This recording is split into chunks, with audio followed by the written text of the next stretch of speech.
From the top to the bottom, the top I stop. At the core, I forgot. In the middle of my thoughts. Take it. What's good, YouTube? Yup Boy 21 here, bringing you guys a new segment on my channel. Today's segment is something I'm gonna be doing every set, and it's called Surviving the Format. And Surviving the Format is a segment that's basically gonna be how to survive in certain formats. So you know, side decking is my specialty. I feel like I'm a very good side decker, and side decking is keen to surviving in a format, pretty much. And I got this idea from doing my how to Yu-Gi-Oh! TCG how to side deck video, which got a ton of good responses, 22 likes, which is pretty good for a small YouTuber like me. And it got tons of views. I mean, people are definitely interested in knowing how to side deck. So I'm pretty sure people would definitely be interested on wrapping up to my brain on how to survive in these certain formats. Now we have two different formats coming up. One being Next Challengers, and one being I'm going to call Hero Necros format, because Necros set is released around the same time the Hero deck is coming out, so it's going to be that type of format. So for the next challenge format, which is November, December, next 2 months, you guys are, and even lingers into the January, February formats, excuse me, it's going to linger to the January, February formats because everything's going to wrap up together into a bunch of retarded bustedness. So, with all that being said, let's begin with the next challenge format for the next 2 months. And I'll get the hero and stuff, not necro stuff, at a later date. So, without further ado, let's begin. Starting off, I'm going to say the big three of this format. What is the big three of this format of next challenge? It's pretty obvious to me at this point. Cliff Force, Shadows, Burning Abyss. We can knock out Satellite Knights, we can knock out Gear Gills, if they were even up there to begin with, the structure deck at least, which bring it higher back up on that tier 2 list, but it's not fast enough to compete with the retardedness that Shadows, Burning Abyss, and Cliff Force have, because those decks can recover resources like crazy. It's kind of reminding me of the Dragon Roof from back in 2012. And Shadows are sped up with their new quick play spell card that confuse their stuff on the field, which you least expecting it. Now, how are we gonna survive this format? Well, for one, I'm gonna tell you what you guys should be doing for the Cliff Force matchup, or at least you should be testing out to see if it works for you. And what you guys should be testing out is, number one, the main deck, Time Space Trap Hole, 2 to 3 copies. Reason being, it's an instant floodgate to the entire Cliff Force deck. I was at locals today and I was testing out against Cliff Force, and every time I had Time Space, it pretty much won me the game. You guys already know I'm building Gear Gear. I have Gear Gear Machina, so I deal as much damage as I can, and if they flip the skill drain on me, I'm gonna deprison everything I have out of the way, and when they try to make their big push and get their pendulum summon, there's Time Space Trap Hole and continue beating face in for a game. And it actually helped me win a match against the deck. So with Time Space Trap Hole being a instant floodgate against that deck, that's also a viable, decently good card against other decks. Why not at least main deck 2 to 3 copies of it? It's gonna pretty much ensure you, if you open it against that matchup, that deck, you're pretty much gonna, if they don't get rid of it, you're pretty much gonna win the game. Because you're just going to be beating your face in while they're trying to build their pendulum scale up, which they do pretty fast, mind you. But they're not always going to open up the most optimal hands. I've seen my opponent playing a deck, and he didn't always open up optimal hand. There was a lot of set 3 pass, and the set 3 was skill drain, trap stun, etc. All stuff set up for him in the OT table. So yeah, main deck 2 to 3 Time Space Trap Holes right alongside you, 2 to 3 Emptiness. If you guys already know, Vanish is stable at this point. If you're playing competitively, if you're not playing competitively, you're just a local player, then have fun losing against Cliff Force. But if you are playing competitively, Emptiness is a must for any and every deck, in my opinion. Now, as far as the side deck for Cliff Force, all you really need from what I've seen online, from testing and watching OCG results, 2 to 3 fairy wins, and you guys are pretty much good to go. The deck is good, it's really good, but it's not that scary.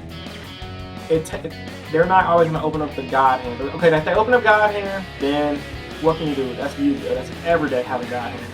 Hell, my deck has a God hand. But if they open up the average to regular hand, and you open up your Fairy Wind and or Time Space Trap Hole, you're going to be in a good position. So Plus, your side deck is going to need to be composed of more cards for the deck. So, I feel like honestly, side decking the fair ones is going to be pretty 2 to 3 fair ones, which should be obvious already. Main decking your 2-3 times 6 trap holes. Also, main deck Regeki and Dark Hole because if they swarm a field on you the first turn, try to just have a big field. Regeki it, you can Regeki the field out of the way, set your time space, and now when they try to finish with something, time space everything back to the deck, and just whoop them in, beat them up before they can try to gain advantage back. And also main deck 2 to 3. I'm thinking 3 right now. Deep Prison because they do attack a lot if they want to push in damage, and Deep Prison their monsters out of the way, so they went that way their monsters won't go back to extra. Now that's pretty much how I plan on fighting them. Let me know, guys. Let me know how you guys plan on fighting in the comment section down below if you guys are having a different strategy than me. Next up, I'm gonna talk about Burning Biz. The deck pretty much okay. The tuner is good. Virgil's good. Best thing ever the deck really got was the trap that's relevant is the trap. And most players already run trap stun and or wiretap to handle retardedly traps like that take cost. So all I can really tell you guys for when it comes down to Burning Abyss, make sure you have your 2 to 3 3 wiretaps and or 3 trap stun. Player preference, I prefer wiretap because I like to hit counter traps and it helps me against the sunlight. But trap stun is still a good card as well. They tribute their monster, you trap stun, they get the effect, now they just tribute the monster. While they are gonna plus their hand up, you still just got rid of a card. You still just make them minus yourself by negating their card effect. Now you set off the rest of the background, you can beat face down. And you guys already know, game 2 or 3, Shadow and Prison Mirrors, your Magical Cosmos, your Soul Drains, and your Pulling the Rugs are going to help you against that matchup because Pulling the Rugs stops all their Monarchs and it stops their tour guide plays, which is very powerful. And Pulling the Rugs is also another side deck for decks like Batterman and Rogue deck. So pretty much Burning Abyss is not going to be that hard to beat. Just make sure you guys have your 2 to 3 wiretap and or 2 to 3 trap stun to fight the deck. And the same thing, last but not least, Shadows. Pretty much the same concept as I've always been, because Shadows and Burning Abyss, I put them in the same bracket as how to side deck your 3 Shadow Mirrors, your 1 Soul Drain, your 1 Master Cosmos. I still like 2 Nobleman Crossings for Shadows, that's with me, so I do see players running 45, 50, 60, these rogue numbers, and I see Crossout as a floodgate to the deck, because at worst, they're going to have their finished Shadow games, and they waste the Shadow games early. At best, you cross out instantly, you win the game. Literally, I played cross out at locals, I want to say 2 weeks ago, and it literally won me a game against that deck. Now, cross out is optional. Some people don't like it, some people do. I like it, it works for me. If it doesn't work for me, if it doesn't work for you guys, I'm pretty sure you guys have your own way to find out what works. I personally like cross out. If you guys don't like cross out, Power Hand is Quacky Mirror Power Hand is another option. If you guys don't know what that does, it's Quacky Mirror Power Hand when they attack the light or dark monsters during the battle phase, negate their effect. So you attack the shadow monster, negate their effect, they go to the graveyard, and you reveal a strap and phase that keep them on the field.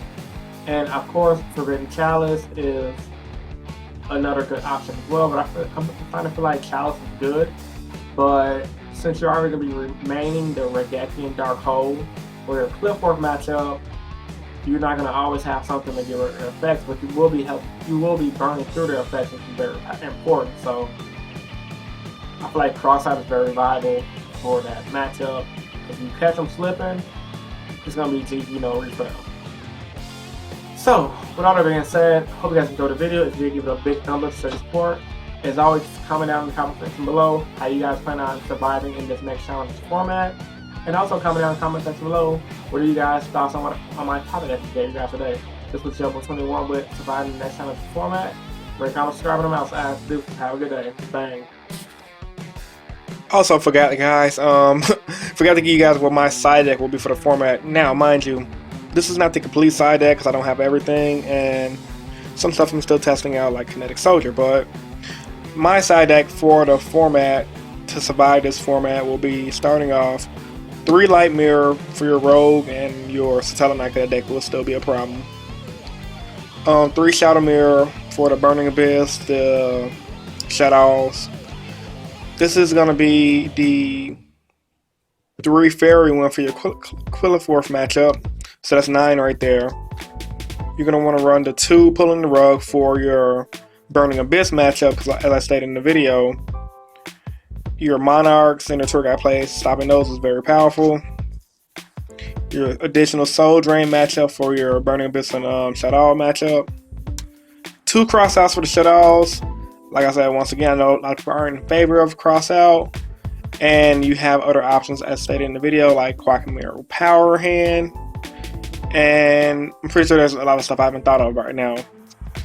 And last but not least, the other card will be either Kinetic Soldier and or Swift Scarecrow. Still testing out which works best for me. And it'll be pretty much the ideal side deck you guys will want to have for the next format. A lot of people don't like Fairy Wind, as I forgot to mention in the video, because Fairy Wind is a trap and it can be negated with Trap Stun and or Wiretap.